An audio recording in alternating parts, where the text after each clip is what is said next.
What if in 1968, a year of assassinations, protests, and riots, things changed as different? Nixon signed a majority triumph, but what if he hadn't won? What if Veep, Hubert H. Humphrey edged out Richard Nixon and become the 57th president of the United States? This would change Watergate, the Vietnam War, and the Cold War, and maybe even Watergate itself. Like and subscribe for more. A different outcome. How did Hubert Humphrey win? In our timeline, Nixon barely defeats Humphrey with 301 electoral votes to Humphrey's 191. But in this timeline, something dramatically changes. 1. Hubert Humphrey distances himself from President Lyndon B. Johnson from September rather than late October. 2. Richard Nixon doesn't know how to salvage the peace talks about having to end the Vietnam War. And number 3, George Wallace had a bad run and did not win 45 electoral votes. With this, Hubert Humphrey nearly killed Alabama, South Dakota, North Carolina, and Arkansas, tipping the Electoral College in his favor. Hubert Humphrey, the first 100 days in his first term.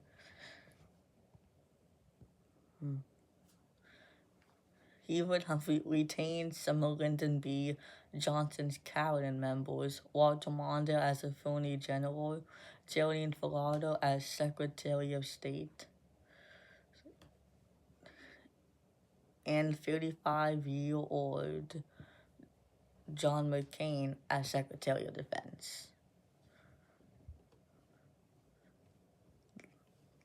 How is Humphrey ending the Vietnam War? Hubert Humphrey tries to end the Vietnam War.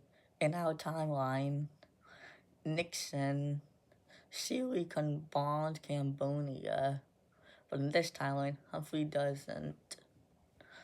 Hubert H. Humphrey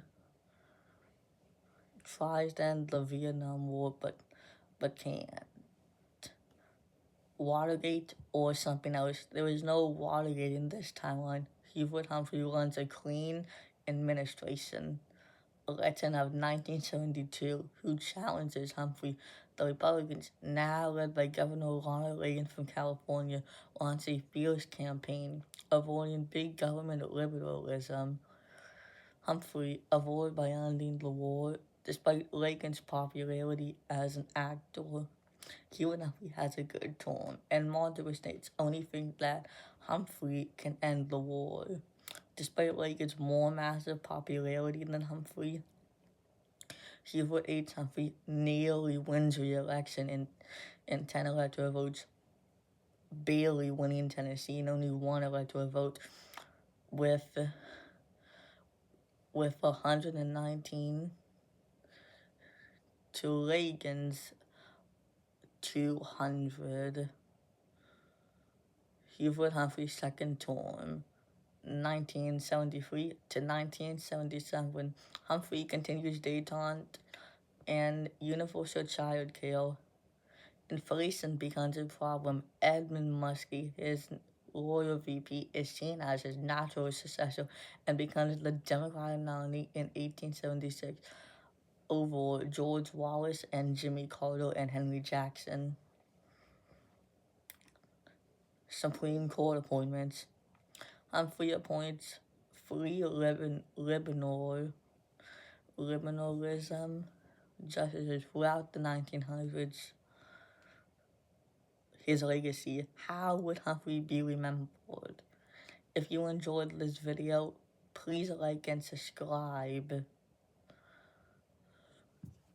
Thank you.